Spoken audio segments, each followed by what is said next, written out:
Hello, everybody, and thanks for tuning in to the latest in our virtual author event series. Joining us tonight is Alex White to talk about their most recent book, Alien into Charybdis. We also just finished reading their first book in the Salvager series for the store's Sci-Fi Fantasy Book Club, so our book club members may have some questions about that as well. Before we get into questions, let me read your bio. Alex White was born in Mississippi and has lived most of their life in the American South. Alex is the author of the Salvager's Trilogy, which begins with a big ship at the edge of the universe, as well as official novels for Alien, The Cold Forge, Into Charybdis, and Star Trek IX, DS9 Revenant. They enjoy music composition, calligraphy, and challenging subversive fiction. Alex, could you describe Alien Into Charybdis a little bit for our audience? Yes. So, well, if you're familiar with the movie franchise, the first movie starts out as a very close, tense thriller. You know, it's a lot kind of smaller, right? We have fewer people, only one alien, and then I wrote The Cold Forge to kind of be in conversation with that and stylistically match Alien very kind of closely. And so when I was hired to write Into Charybdis, I thought, wouldn't it be fun to write something that was very akin to Aliens and really kind of more in that same vein. And so I wanted to bring in the Colonial Marines, but I wanted to bring in the Colonial Marines in maybe a way that you haven't seen before, and also kind of amp up other aspects of horror than mere violence and gore, but kind of go for like political horror, where you're reading it and you're like, I really hope they don't do this.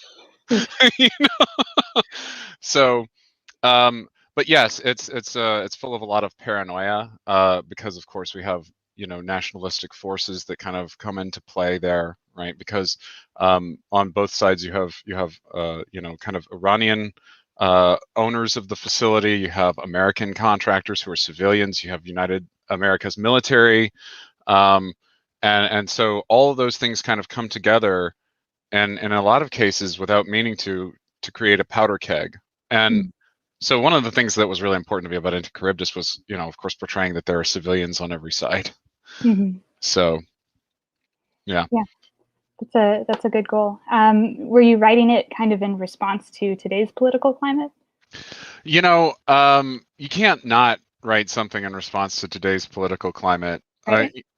Either you're writing in response to it or you're ignoring it, which is also a response to it. That's a good point. So, but to give you an idea, while I was writing this, I was a little worried at the outset that that what I was writing about might be unrealistic. But then over the course of the time that I was writing it, a version of almost every like bad event sort of happened. And it was like, wow, I guess we would pardon that guy. I guess we are that bad sometimes, kind of, as people. And so, yeah, it was really unfortunate. I pitched the book. When you pitch a book, it's more than a year before you'll see it on the shelf. And when I pitched, it was relatively cold between the United States and Iran. And then when they announced, it was the same week that like we had our big tanker exchange where we were taking their tankers and they were taking our tankers or something like that. And it was all over the international news. And so the pitch, and then they finally tell everybody a year after I pitched, basically, and somebody says, great, topical, somebody tapping into the news, Iran. And I'm like, we're 2 weeks away from a problem with Iran at any point. Our governments are totally belligerent to one another. It doesn't take a science fiction writer to be like, wow, there might be a problem in the future with Iran. Yeah. Yes. The speed the publishing world works at probably doesn't allow for things to be immediate responses to things. Right. Next up, I'm going to guess we're going to have issues with Russia. Yeah. Wow. Yeah, I'm a real Nostradamus. We have a question already. It says, how much research did you do for your alien stories aside from the films? A ton of research. So much research. That's one of the things that I think that the alien novels are actually kind of known for. Because or well, compared to my other novels, that's one of the things people comment on, I should really say. So I bring in a lot of scientists. I'm very lucky. I have an embarrassment of science friends. I'm well connected to people from NASA, from various institutions and universities. I know a lot of and all of those people know people. And so when you have friends who have any type of expertise, I often lean on them for book stuff, and I always offer to pay and fair market rates, and a lot of consulting. A lot of the advance went towards consulting fees, which the publisher doesn't necessarily pay for that. In this case, they didn't. They said that the type of book that you want to write is up to you, and if you want to do something daring and difficult, that's your choice. We just want your book. So so yes, I hired geologists and physicists, and I hired Iranian consultants and Persian cultural consultants, and I watched lots of different local cinema, trying to kind of figure out what interactions might look like.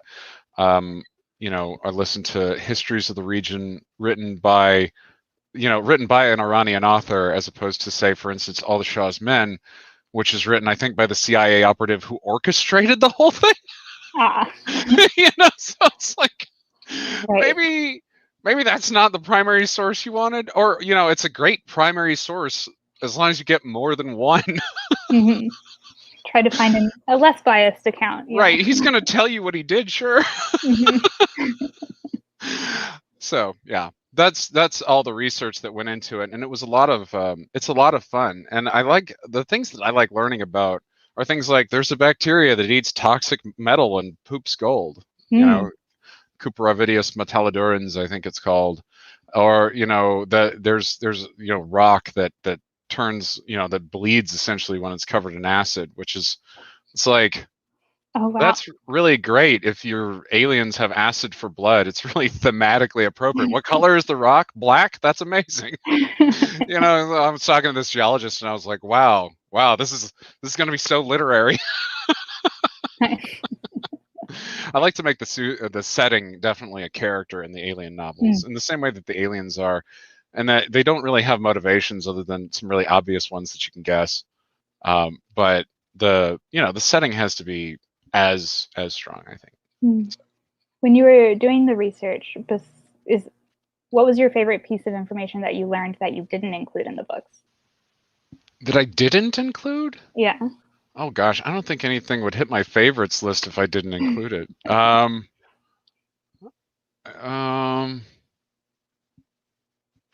mean, you kind of. I did get to talk to astronaut and Congressperson Scott Kelly. Okay. For a bit. One of my consultants was an intermodal ship, like a first officer. So the modern equivalent of Ellen Ripley. So whenever somebody thinks about like the modern equivalent of Ellen Ripley, that's not the person on the space shuttle.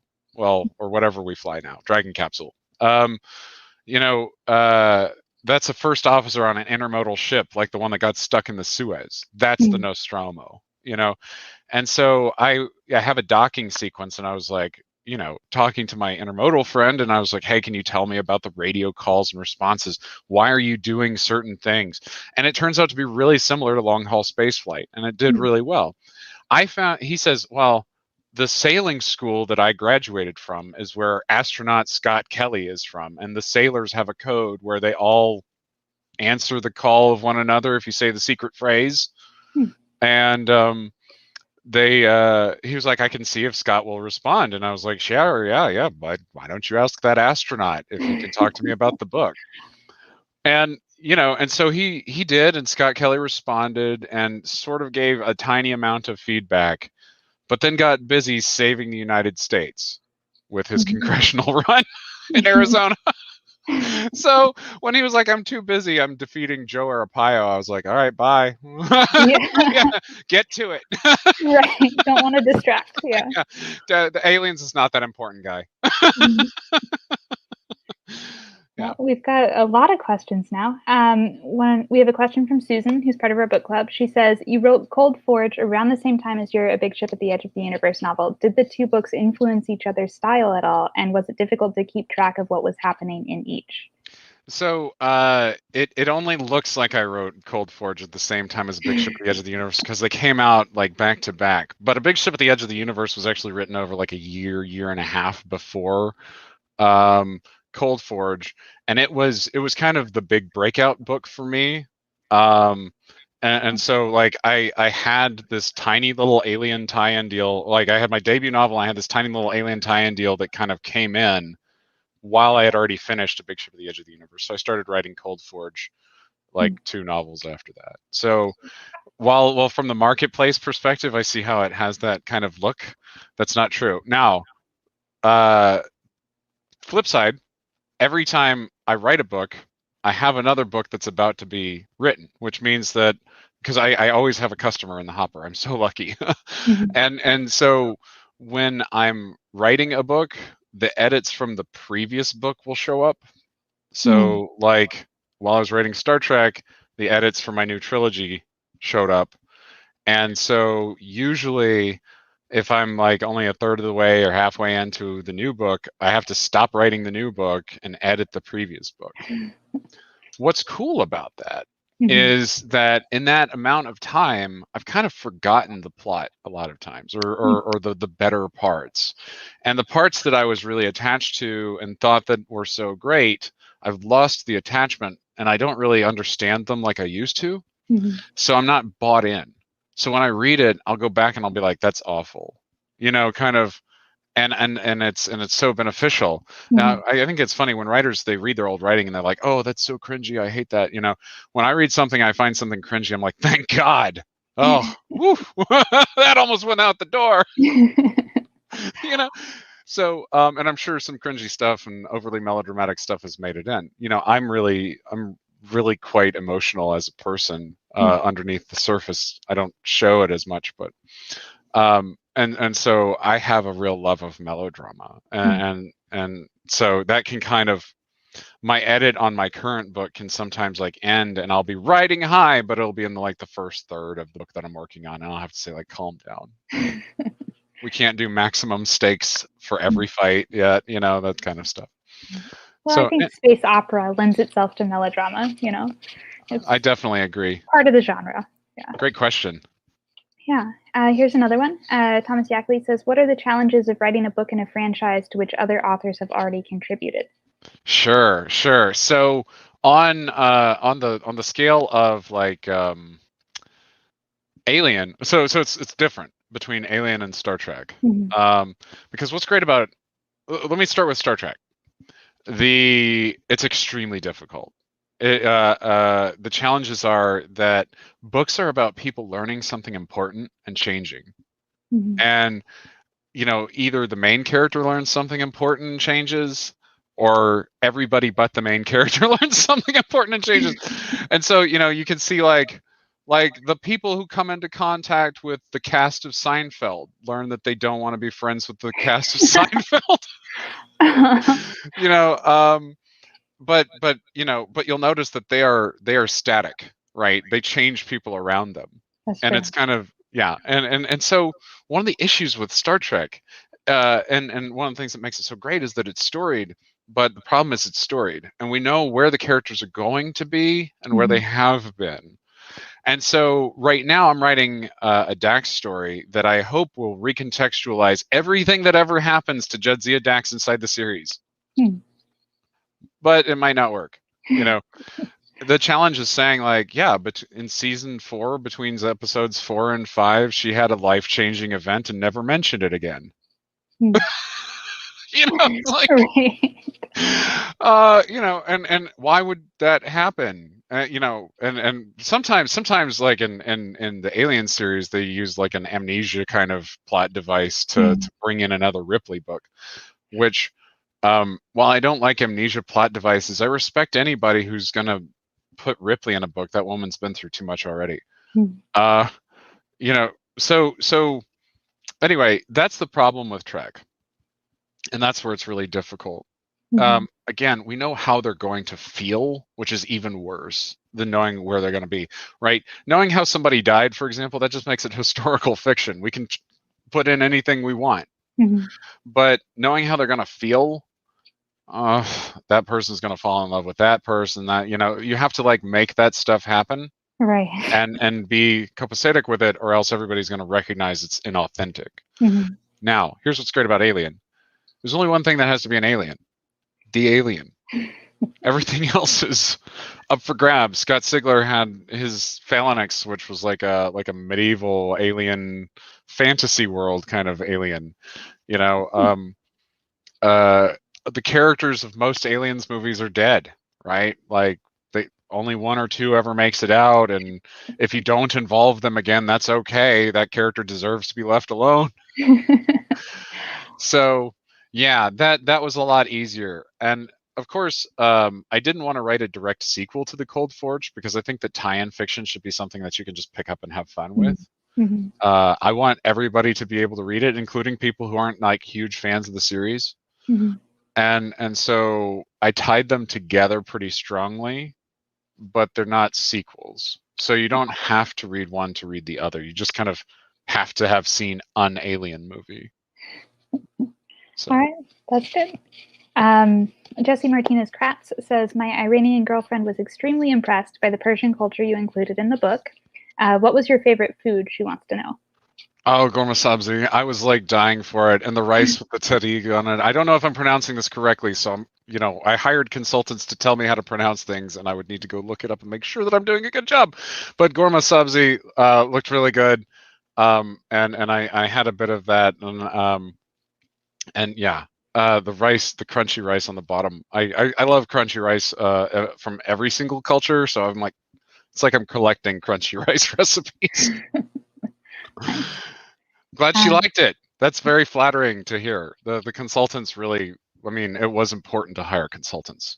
People who go into that kind of thing just half-cocked or asking to hurt people's feelings who don't deserve to have their feelings hurt. Yeah. So. Brett Smith says, what led to you writing Alien novels and the upcoming Star Trek? And do you prefer tie-ins versus original fiction? Sure. So, all right.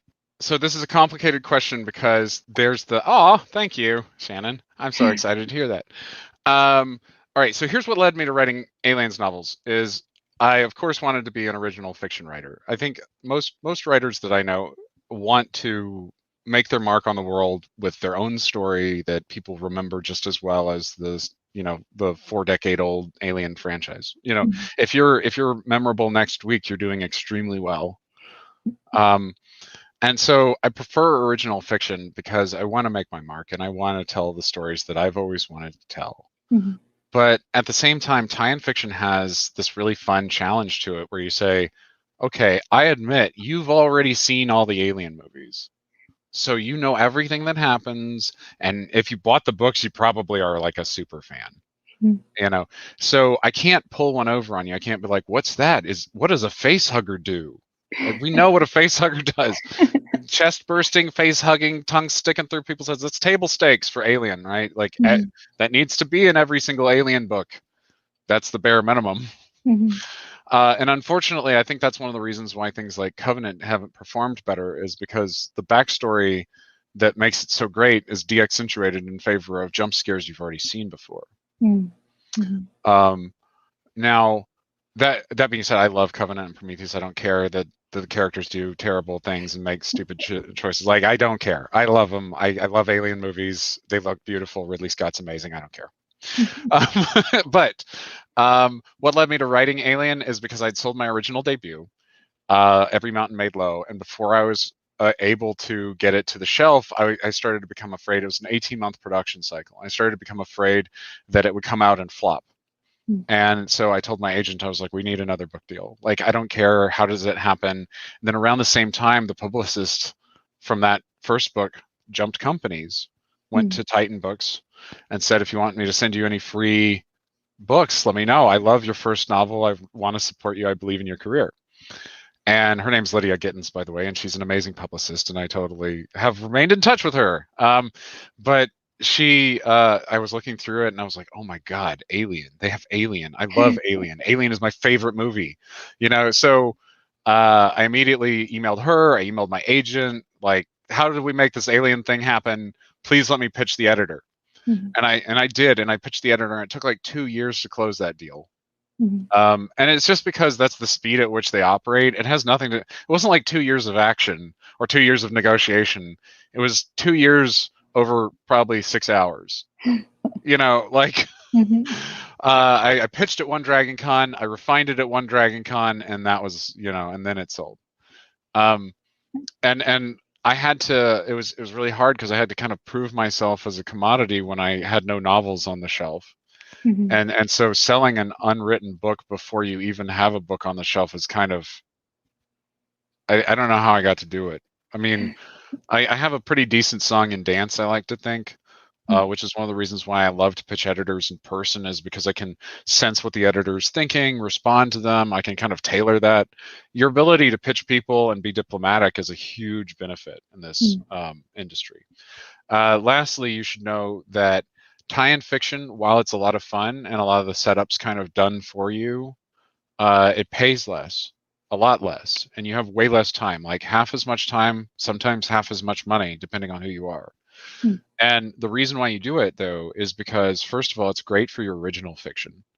I don't make any extra money off of tie-ins, pretty much. Once they're out of my hands, I'll never see a dime again.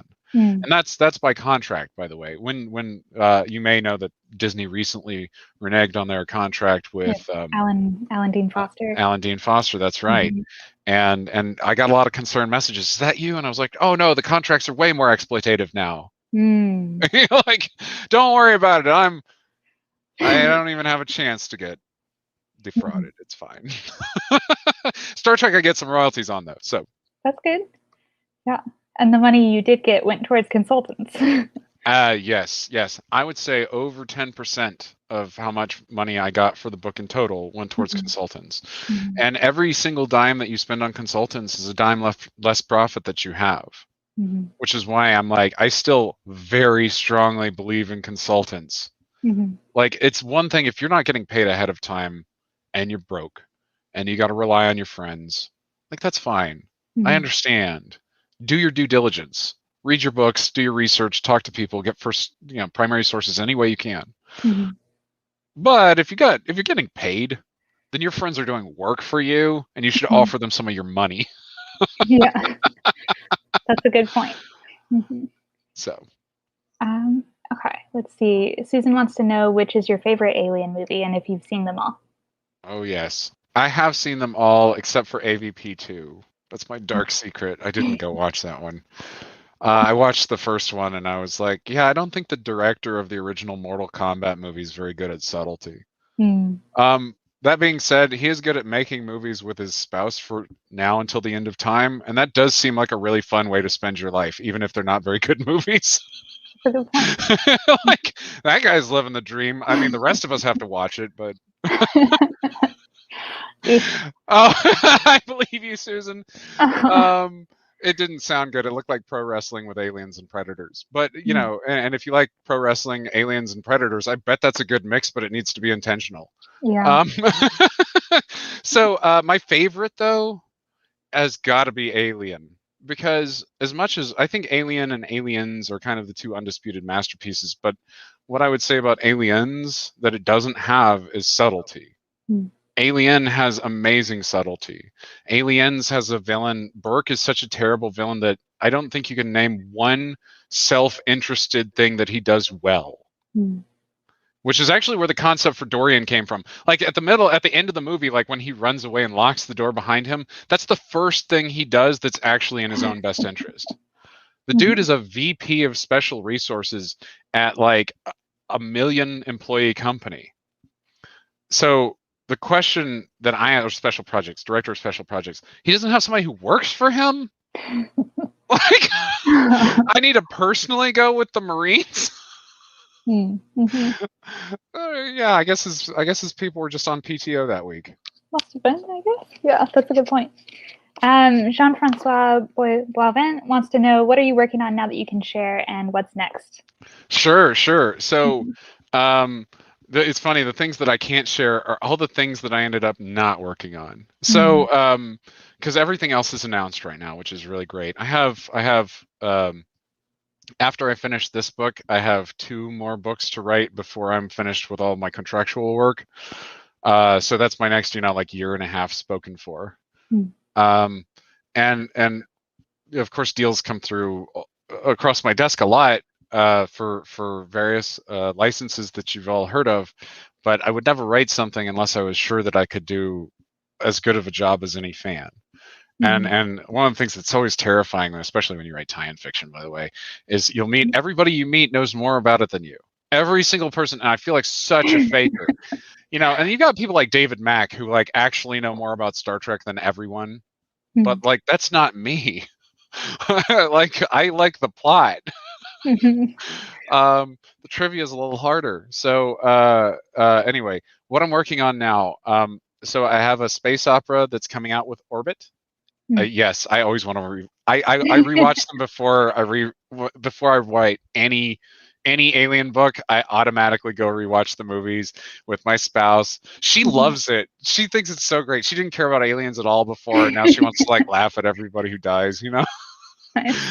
Um, and like we talk about, I'll pause and I'll be like, you see that thing right there? I think I want to put that in the book. I think that's a thing. Mm.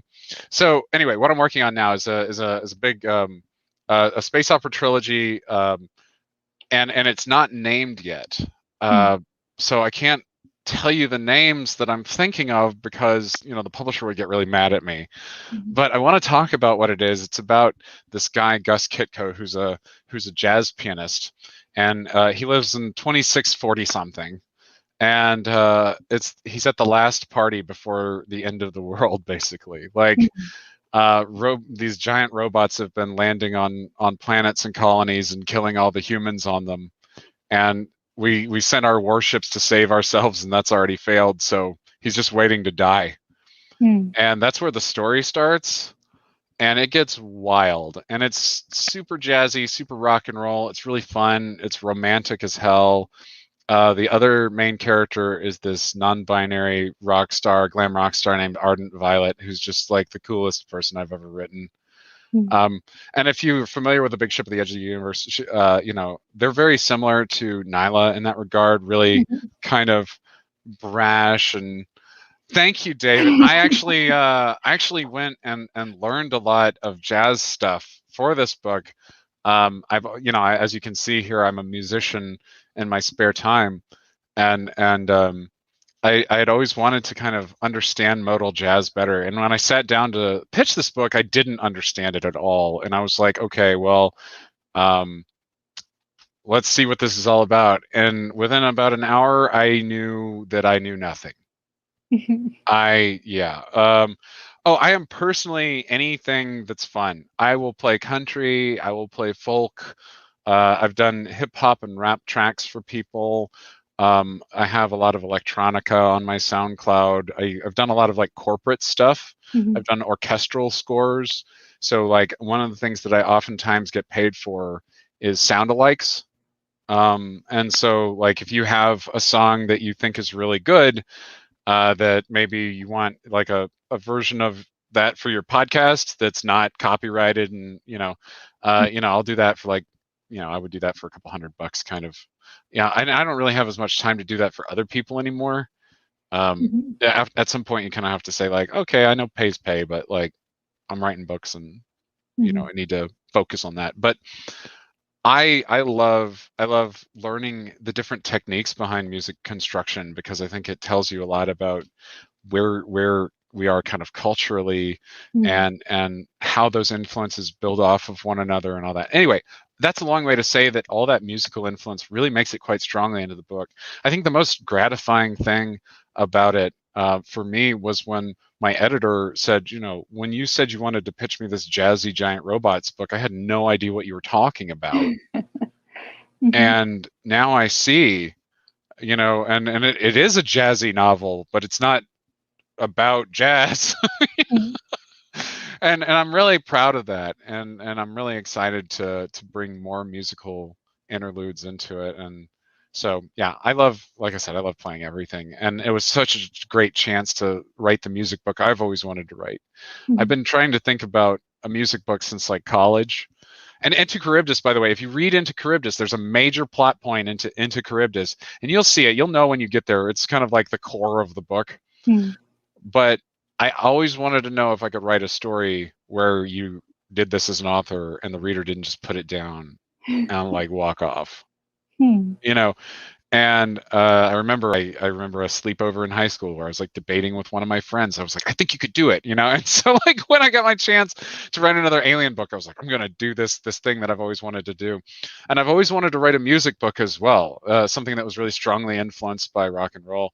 As a kid, I was kind of blown away by like how FLCL, it's an anime, you know, like was such a like rock-based anime, and Cowboy Bebop was such a jazz-based anime. And like, I don't want to write anime, but certainly like that was an amazing thing to see, like, oh, you can take the pastiche of rock and jazz and like apply it to a visual medium or a plot or you know, and it still works. And I love that paradigm. And I was always like really skeptical about whether or not a novel could truly pull it off, because I think a lot of rock novels are like stories about rock and roll people on the road doing rock stuff. And then Nicholas Eames, you know, came out with Kings of the Wild, and he blurbed my big ship. The first printing, I think, has his blurb on it. I don't know if the current one does too. Yay, good. Okay, so we got Eames and Schwab. I mean, like two amazing writers who outsell me by like an order of magnitude, I want to say. We've been selling a lot of yours, though. I am. So yes, and this year I will say I've seen kind of a sea change over the past 2 years, which is great because this is during the pandemic. So I mean, for me, that only tells me that this would have been bigger, which is nice. I mean, you know, so anyway, Eames did Kings of the Wild, which you should read. Bloody Rose is amazing too, and Kings of the Wild is sort of a reference to all the great 70s and early 80s hair metal bands, right? And then Bloody Rose is a reference to all the like grunge 90s, you know, things like Hole and Nirvana. And the ones that he's working on now are these like references to like early aughts 2000s like Korn, Rage Against the Machine, Limp Bizkit kind of stuff. And it's so funny because like it's a fantasy novel. He doesn't directly say any of this stuff in there, but you can feel it. And that's really cool.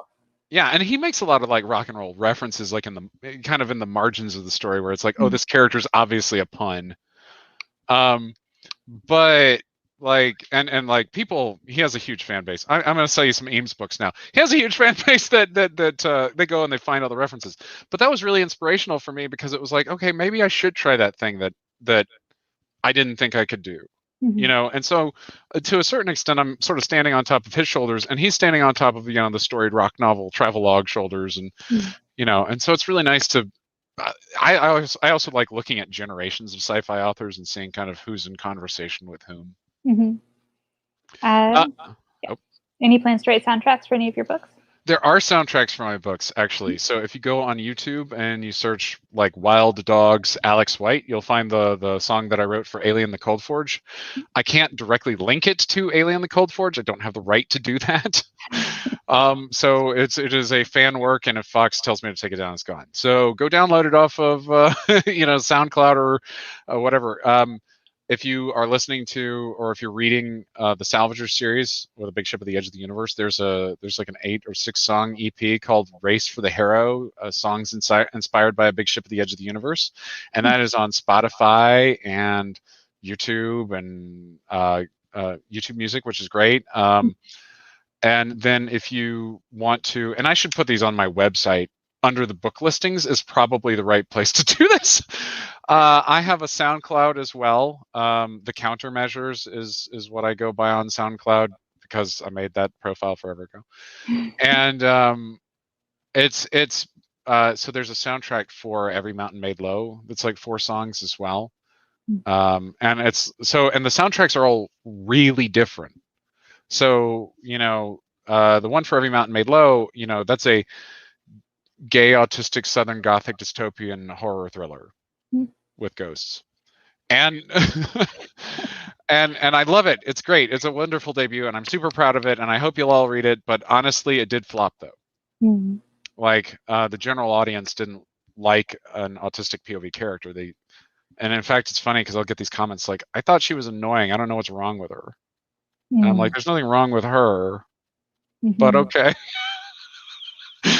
Maybe I didn't write her very well. Maybe that's what you're complaining about. I guess that's probably what you're complaining about. But I wrote a soundtrack for that's all like acoustic guitars and harmonica and I learned how to play the harmonica so that I could play those parts and that's I usually will learn an instrument just to do one part and then later be like, I like this. Like that's how piano was for me. About a year ago, I started actually when I started pitching for this jazz book, I started practicing piano again for the first time in like a long time. And now I can actually play a couple of things, and I'm hoping by the time the book comes out, I'll be able to play the title track I want to compose for it live. But it is vastly beyond my skill what I've composed at this point. Nice. So, how many instruments do you play? Oh, I would say I play 2, but I can fake a lot.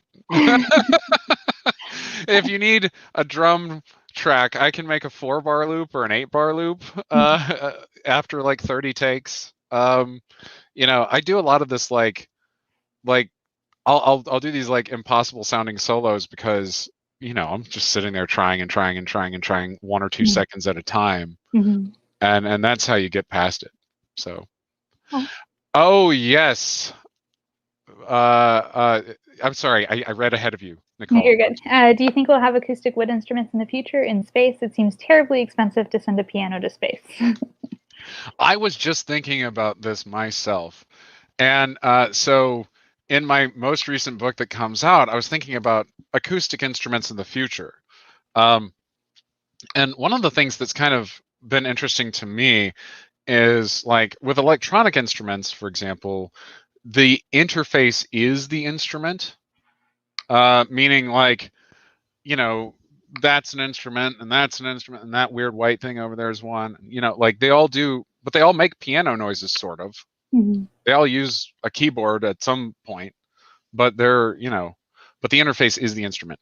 And I was thinking about acoustic instruments and how as we make advances in acoustic physics, we are likely to find things like portable pianos that sound like baby grand pianos but fit on your desktop and have no electricity running to them at all. I think that we'll have lots of acoustic instruments that look nothing like the acoustic instruments that we have now. They'll be beautiful organic shapes of hardwood and metal that completely unrecognizable to us, that'll make enchanting noises that seem to come from everywhere. And it's interesting because we can see like Eric Satie playing the crystal bachet, right? The Pascal Roguet's 3 gymnopédies. Eric Satie played them on the crystal bachet, which was a crystal instrument that was invented for that and kind of went off. And there's an acoustic instrument that is new. And I like Juliette Wade's book Mazes of Power because she has all these instruments in it that are interesting, but it's hard to tell kind of what they are supposed to be, but they're vaguely lithophonic, and they're meaning they use rocks as resonators, but they're obviously acoustic. And I think that we're going to see stuff like that, though. I really do. I think that acoustic physics are going to make some interesting breakthroughs, and we'll see that making its way into unpowered instruments. That'd be really cool. I hope so. I think I read one space book that had like a violin in space. It was The Darkness Outside Us by Elliot Trevor. I think it's not out yet, but all of the other instruments were like 3D printed, and they had like one like Stradivarius or something out of wood, and it was like, ooh, cool, the only wood instrument. But oh my gosh, when I was 10 years old, I held a Stradivarius. Wow! I went to see the London Chamber Symphony Orchestra came to Decatur, Alabama, and played the Princess Theater, and I went back after the stage, and the Christopher Warren Green handed me his Stradivarius. And he's like, there are only 10 of these in the world, and my dad's like, hand it back to him. Don't drop it. Like, and by the way, if you ever go see a local orchestral production, you can just ask to talk to the musicians after the show. You don't have to be someone special. They don't have fans. That's a good point. Oh man, there's a lot more questions. Let's see. Oh yes, please. Let's see. Trek House says, what does your normal daily schedule look like that lets you stay productive? Okay, so I wake up at 5:30, and I usually try to do something that'll get me like awake, because I can't just like go out of bed and be like, okay, now make a book happen, you know. So I'll wake up at about 5:30, get some yogurt and fruit and stuff like that, and I'll come downstairs and I'll like jam for a bit, you know. There's nothing quite as arresting as a wailing electric guitar in the morning. Then I write for about an hour and a half. That, you know, everybody wakes up.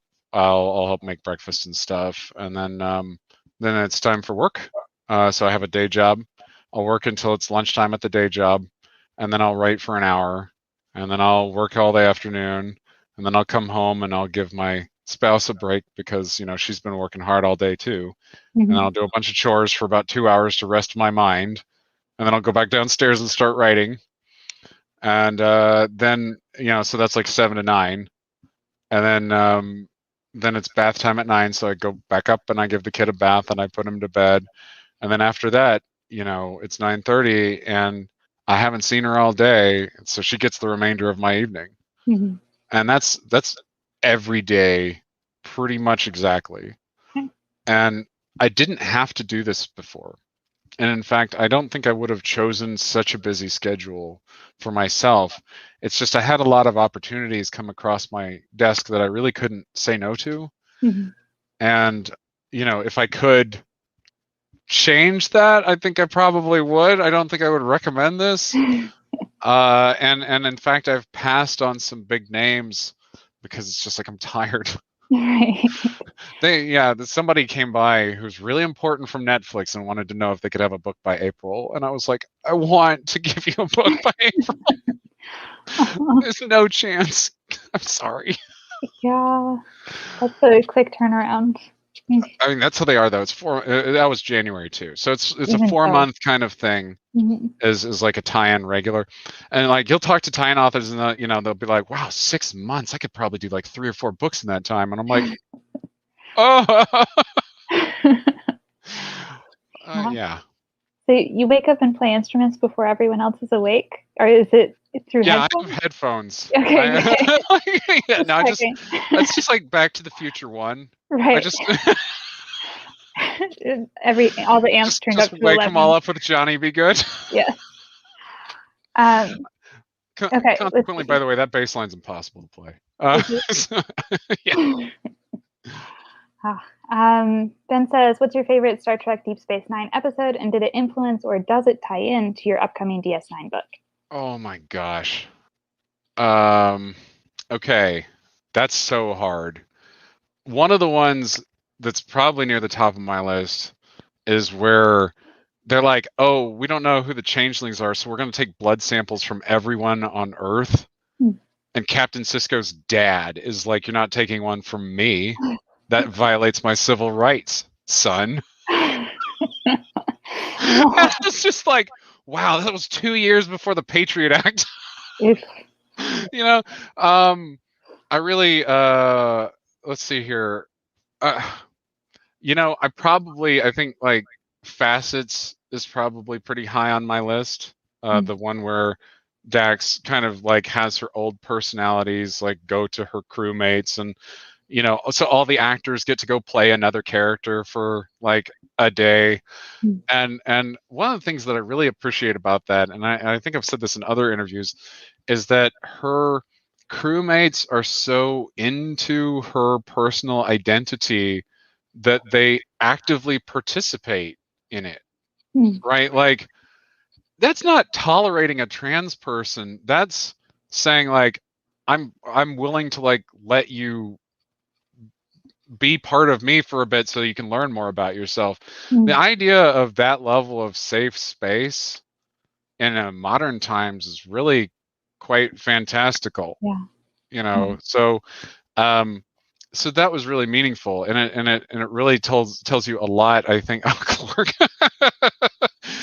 The character he plays in that episode, Audred, factors pretty prominently into the upcoming book. It's not a Dax story if you don't bring up the past lives. I don't know why you would ever write that character and not do that.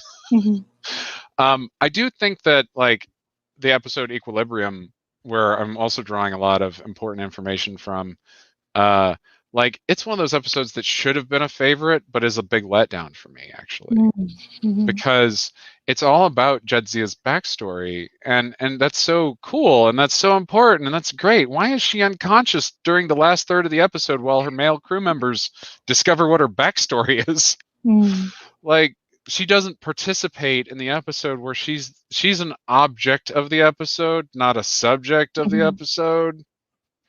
And so part of why I wrote the book is kind of to address that with my favorite character. See, write fanfic, kids. Yeah. You may get to come back and right some wrongs. Yeah. And with the franchise, officially. That's right. Officially right some wrongs. I'm really enjoying it. It's by the way, the novels are not considered canonical to the show. Just so you know. And they are only vaguely canonical to one another. In Alien, they don't. They kind of try to keep it all canon, but it depends on who the publisher is. So. That probably makes it easier with such a giant Star Trek world. You can't say everything consistent. Yeah. I always wanted to write for Star Trek, but I was like so scared to, because it's like, I love it. I love it just as much as anybody else, but oh my God, there's so much to know. And yeah, I don't. Memory Alpha is really helpful. And the thing is, like, you look up your stuff on Memory Alpha as an author because they don't have like series Bibles that they can just send you easily. But the person you're going to be sending it to is like a real continuity expert from the studio. And they'll tell you, they'll be like, oh, that's wrong. I looked it up in the production book. You know, Memory Alpha has mistakes in it. Like, okay. Well, everybody in this debate is more qualified than me. So Dustin Turner wants to know, how do you create your characters? He says, I truly love how you have added some LGBT characteristics to your Alien books. I'm going to check out your previous work. So, well, I'm glad to hear that. And I create my characters mostly by purpose, you know, meaning like, well, that's not necessarily true. I have a lot of characters. I have some characters that come forth from a job, you know.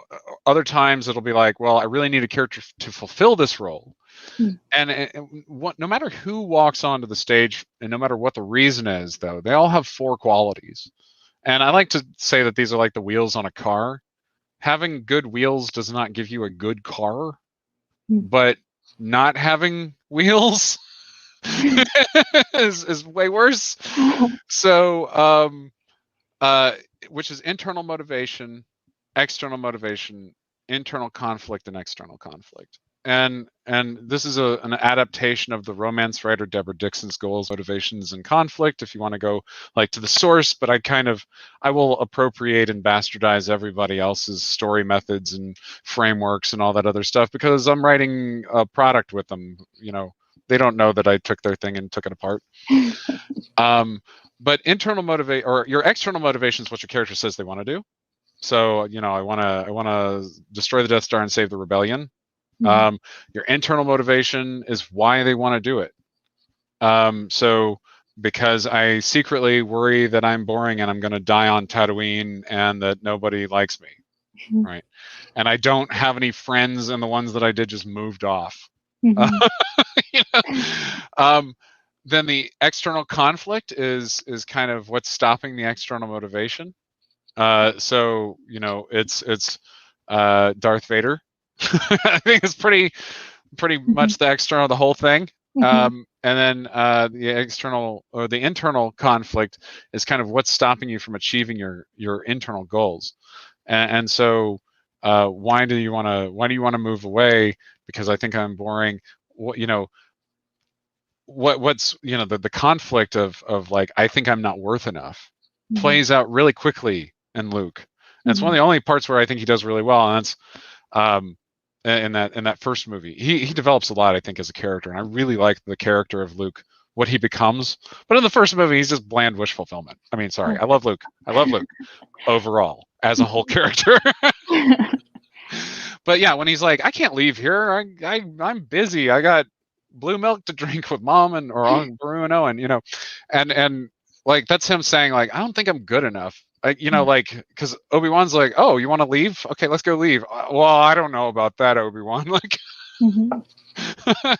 so yeah, and when you write these things, the characters start to come forth. The other things that I find a lot is I'll say like, okay, well, what's the character's family? Are they still alive? There was a D&D game when I played in middle school. Like I still play D&D, but like when I was in middle school, I played, and we were going around the table, and someone was, I'm a rogue, and my character's an orphan from so and so, and I'm a half orc, and I'm an orphan from so and so, and it got to me, and I'm like, my family's very alive and well. Actually, I'm close with my mom. Like I write her all the time, and that became like one of my favorite fighters to ever play. It's very, very mama's child fighter. So, and so saying like, where's your family at? If you're estranged, that tells me something. If you're not estranged, that tells me something. Are they dead? That tells me something. If they're not dead, then they are in the story. Like, does your mom never call you? If you run off to the edge of the galaxy, is your mom still going to call you? Can she? Kind of those kinds of things, and it creates interesting dynamics. One of the things that I really dislike a lot is, editors. Sorry, editors will send me lots of books to blurb, and I love getting books to blurb. And a lot of books that I blurb are amazing. A lot of books that I don't blurb are amazing. And one of the things that they keep sending me are these toxic parental relationships in sci-fi books, and I'm like, why are you sending me these? Why do you think, and so like, for instance, when I wrote my latest book, I was like, my queer character is on great terms with their family. They're super close, and like their family's like really supportive, and just go the complete opposite direction. And then another approach you can take is like, what's a tick they have? What's an aesthetic they have? So like, I once had a screenwriting teacher who was really afraid of somebody who would crunch mints all the time. He felt like that was the most intimidating thing you could do, is pull out a mint and crunch it. And so of course he wrote a character that did that one day, and then came up with the whole character around it. But and I finally saw the guy crunch the mint at the third act, and I was like, there it was. So that's fun. You mentioned you used a like racing metaphor with the cars. Like, are you into racing? Is that why Nyla is a racer, or did you have to do research for that? Oh yes, no, I love racing. And one thing that I try to think about when I'm coming up with books, I'll have a book idea, or what I think is a book idea, and it's like half of a book idea that feels like one. Okay, and so that can be really difficult. And so like for A Big Ship at the Edge of the Universe, the book idea I had originally came from listening to a reading of In Cold Blood, the Scott Brick version of In Cold Blood, which kind of is an audiobook. It's like a Coen Brothers movie version of Truman Capote's book, which is really great. Truman Capote and Harper Lee's book. Anyway, In Cold Blood. But there was a character that was kind of just off screen, so to speak, who wasn't really in the plot, but existed in the world, that got me curious. And so the two murderers from In Cold Blood, they want to steal the money so they can go down to Mexico and get drunk and dive for shipwrecks all the time. That's all they want to do. And they murder a bunch of people to do it. So that's not great. But one of the guys, the more gullible of the two, sends out regularly to like a place in like Akron, Ohio, for like treasure maps of Mexico. And it's like, there's somebody in Akron, Ohio, credibly selling Mexican treasure maps. Who's that person? And how pathetic do you have to be? And how weird do you have to be to like take out magazine ads like nationwide to get murderers to send you a nickel on a self-addressed stamped envelope so you can say that there's a doubloon at the bottom of the Gulf of Mexico? It's sad. And I thought, who is that person? And that's how her boots came from. So, and then I was like, oh, there it is. That's the book. That wasn't the book. It wasn't a book until she was a veteran, and even then, it still wasn't a book because I was like, okay, well, what kind of person would do that? Well, somebody who's having pretty hard luck, but is very well traveled. You know, veterans are always that, right? They usually have experience with some other culture than their own, and they, you know, but they don't necessarily. They're not always lucky after they get out of the service, as we know. I'll tell you, we could do a much better job taking care of them as somebody who cares a lot about that. So the anyway, it was when I was watching the Formula One season, and Lewis Hamilton was on like his second winning season, or his third winning season of now 7. So that tells you. And I was just watching him take off, and him and Nico Rosberg just kept like snipping at each other. They were just awful to one another, like running into each other, and they're like childhood friends. And they are again now, but man, it got bad. And I thought, that's addictive. I love these people. They're so terrible to one another. Lewis Hamilton turns out to be a really nice person, and kind of come from very humble beginnings. He is a legend. If you're not watching now, you're missing the most important Formula One driver of all time, about to take over the world title record of all time from Schumacher. So, and I may have, you know, I worry that Lewis is one day going to read this book and go, why did you make me seem like a brat? You know, I'll be like, it's not you. It's a character that's sort of like you a little bit. But it was once that happened, I was like, I got to have racing in this. How would that work? And that's when the book came together. So. Is that how you figured out how to integrate the magic into it? Was when you were creating the race cars? Actually, no. I had another story that I wrote a long time ago called The Gear Heart, and it was a podcast that was really popular. Had, I think, about between 1 and 2 million episodes downloaded. It was like skyrocketing, and then I quit paying attention. You know, but it's that's right, and that's out of print, by the way. Well, we have them at Read It Again. That's right. If you want a copy, Read It Again is probably the only place on the planet to get one. I took it down. You know, that was one of my self-published books, but it was about like magic spies in the 1920s, and that is a side adventure. So if you do buy that, just recognize I'm not introducing you to any of the characters, and you don't know how anything works. So maybe you'll like it, maybe you won't. And it's got a lot of typos because I published it myself. Like, I did the cover though. The cover's nice. Cool. Yeah, I do. I did like the map and Alien. I like to. I have a lot of hobbies, as you can see. And I like to like practice my art of all stripes. So I like to do calligraphy, right? Like one day I want to do blacksmithing. I'm really excited to do that. I've taken some courses, you know, and I do music and photography, because I started out in like very high-end video production for like presidents and stuff. And I think that the more creative you are in general, the more you think about how to craft an experience for someone.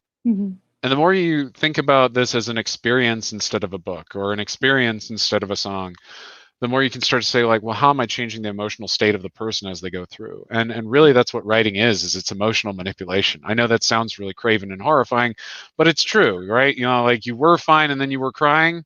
You know?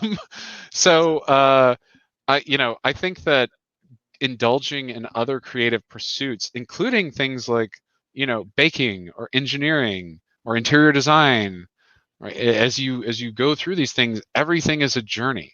The flavor profile of a bite is a journey. And so if you start trying to say, really, what's the journey I'm trying to create, and what's the delta between every single step, that is the energy of the journey. And so you can't have people falling off a cliff all the time. You have to like catch them for a minute and then drop them. Right. Ben says we were just talking at book club about maps and sci-fi books and how there like are never maps and sci-fi books, but here we've got in Alien into Charybdis, the map you made. Right. So everybody should check that out. And that's maybe the only one we could think of with a sci-fi book with a map. That's awesome. So yeah, I wish there was a map for a big ship, but I mean, like, you know, it kind of is galaxy spanning, and so the map sort of is like doing this all the time. You know what I mean? So like, It'd have to be like 8 different pages for when they jump a different page and then they jump right, another right. different page. Here was the map at the beginning of the book. Right. Here's the map. But no, I totally get what you mean. And I think it'd be cool to have like a map of like origin or something, like the big city at the end. There are a whole bunch of, I was really excited because when I did the Salvagers, they signed up for 5 books originally. Um, and well, it wasn't signed for 5 books. It was like 3 books under contract with an option on 2. Okay. And I was like, starting the contract. I'd written the first book, so that was fine. I was about to start writing the second book, and I asked my editor, I was like, Breet, of the 5 books, since you've only asked for 3, like, what do you want me to work in? And she's like, I think we should bet on getting 5 books, and go from there. And I was like, that makes me really uncomfortable because I kind of like to know how the beginning of the series is going to influence the end of the series, and if I'm not going to get to the end of the series, I'm going to be setting up things we're not going to use. And that worries me a lot. I don't like that. Harry Potter's full of that. Every Wheel of Time's full of that, right? There are all these things where it's like, oh, we just left that, and I hope that person's okay. Kind of, and I don't want to set that up. And so I got done with book 2, and I was like, any news on the contract? And it's like, well, Big Ship's doing well, but it's not. It wasn't like a. There's well, and then there's like New York Times bestseller, and well is they'll give you another book deal, which is amazing. Like that's very good because usually what people get is 1 deal. And it's really, and that's like probably the scariest thing about publishing is as you're waiting for your first novel to come out after you've tried more than anything to do this one thing your whole life, you have to wonder if it's your only one because it's going to flop. And my first book did flop, and I credit my agent and having other deals in the pipeline for having the Salvagers. Now, I don't want to make anybody neurotic. I know other people who flopped and didn't have deals in the pipeline and recovered and are just fine. Sean David Hutchinson sent me this beautiful letter when I first, when I first was publishing, and he was like, no matter what, it's okay. My first 2 books flopped, and he sent me hard copies of them, and I read them, and they were good. So don't,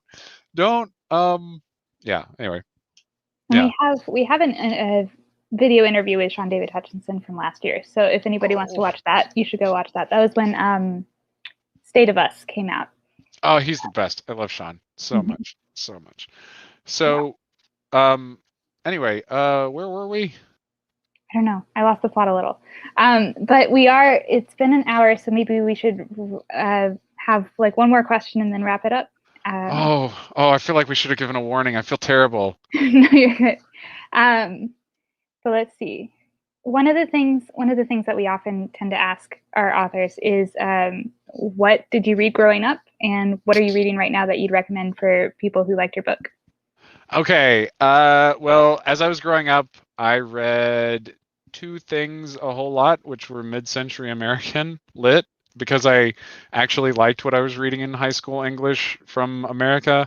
I liked the sparseness of it, and I liked how kind of just flat it was. Like it would just tell you stuff in a way that was really matter of fact compared to its more florid predecessors. And I especially when I think about like I know it's popular to bag on Lovecraft, but I've always thought that he was more interesting interpreted by other people. In much the same way that you always hear people say, like, I like everybody else singing Bob Dylan songs. I actually like the originals, but I get it. Lovecraft was paid by the word, and he makes it really obvious. And I think that and when you look at, he's writing alongside Hemingway, right? So one is like no words, right, and the other is like detailing what's on the cargo plane because he needs to get paid this week. And so that was really influential. And the other thing that I read tons and tons and tons of is just trashy pop tie-in fiction. Oh, and lots of like mythology books and dinosaur books and stuff like that. I liked all the science books as a kid. Mhm. But yeah, I read like Tech War. I read all the William Shatner Tech War books. Mm. That they made a show out of it at the same time as Hercules, and Hercules and Xena made it. And let's be real, Xena made it. And so Tech War was the weaker of a Kevin Sorbo featured series. So like, Mm. you know, like it wasn't a very good series, but I enjoyed it as a child. It was quite violent, I think, and a middle school child wanted to read that. And then, of course, lots and lots of the Aliens and Predators tie-in. I read almost all the Dark Horse ones back in the day. I was thrilled. Recently, my parents moved, and they discovered my copy of Labyrinth by Stephanie or S.D. Perry in the attic, and that is easily that was the book where I was like, wow, alien books can be so messed up. Mm. So I can't wait to go back and reread it. Mhm. So yeah, I love that stuff. Yeah, I was curious about, I think a lot of space operas feel very much like naval books set Hmm. in space, you know, where Hmm. it's either like naval warfare or it's like a hunt for buried treasure with pirates kind of a thing. Right. Did you ever read any like ship books? So you know, I've watched lots of ship movies. I'm much more of a Mhm. ship movie person than a ship book Mhm. person. So like Master and Commander, White Squall, stuff like that. Mhm. Funny you should mention it. I did I say that in this interview that one of my friends was like an intermodal ship captain? Yes, the Scott Yes, Kelly you thing. did. Yes. Yeah. So yes, you're definitely correct because Mhm. you're talking about the unknown, the unexplored. Um, you know, or in the case of Star Trek, the obviously known and currently explored, but we're going to make them think our way anyway. I'm just kidding. I'm just kidding. But yeah, I mean, like you look at the types of turn radiuses these ships have. It's much more akin to a container ship. And when you look at naval engagements, um, you know, it's true. What we're seeing, like from even Star Wars, is based on like carrier footage. Mm. Um, but you know, that being said, space is very distinct, and if you actually look, there's no like phlogiston or anything making my X-wings bank in space. If you read salvagers, it's all inertia based. Mhm. The one thing I will say though is my most unrealistic stuff. I have two things that are incredibly unrealistic. Mhm. One is my lack of relativity. I don't worry about time dilation Mhm. because it's not fun to be like, yeah, we called Pluto and they spoke in slow motion to us. You know, like um, that's pretty boring. Though I know people who do a good job of it, and that, of course, Right. that's the plot of Interstellar. So uh, uh, good for them. And the other one is my interfaces. Mm. The idea that there are human in the loop combat machines in the future is silly. Mm. There's not going to be pilots flying spacecraft. Mm. I mean, if they do, they're making decisions about where to go. Mhm. But any computer and any sensor package is going to have better intelligence than a person. And the only reason to keep the person in the loop is for when that sensor package is hacked. Mhm. So I think that was a problem. And I mean, you can see this in the salvagers as well, right? Why would you have open wheel racing 800 years from now? Like, why do you have wheels? But I don't care. It's Mhm. fun. It's awesome. That's Mhm. something that Alien taught me a lot, actually. When Alien Isolation came out, that was a real big moment for me because I went in and I saw and they didn't change anything. They didn't update anything. The art direction was all the exact same. It was goofy, clicky, beige, cigarette smoke stained keyboards. Mm. Mhm. You know, and I was like, oh my God, green screens and all this other stuff. And they didn't change anything. It felt way more authentic than Prometheus, where they had the big hollow console. Mm. And I think that told me that the experience isn't about accuracy, it's about authenticity, Mhm. and those two things aren't the same thing. Right. So Yeah. that's my closing thought. Sounds very deep. Truth versus fact. Yeah. Right. Yeah. Yes, truth versus fact. I love it. Yeah. And what would you recommend that you're reading now? Oh yes, sorry. I Yeah, you're good. just read 10 Low by Stark Holborn. Okay. So if you want something that's like, you know, a more interesting, it's like somehow Mad Max and Firefly, but kind of better than both. Hmm. Um, it's got a strong attitude. It's very kind of punk. I love it so much. I blurbed it. I said it was the future of space westerns, and it is a space western. I like space westerns. Any combination of like space samurai western, I'm probably down for. So Cowboy Bebop, Star Wars, you know. So, Good. yeah. Awesome. Okay. Well, thank you so much for joining us. This was a lot of fun. We probably could have gone another hour, but Oh gosh. Well, let's do another one when the DS9 book comes out. absolutely. That would be great. And maybe in person. We'll see. I think that sounds great. I hold out hope for everybody, but more importantly, I hope everybody will be safe and come when it's the most appropriate. Yes, absolutely. Well, thank you. And everybody who's watching, have a good night. And you should buy all of their books. They're all at our store. And we'll see you next time. Thanks Bye. for all the wonderful questions. Thanks.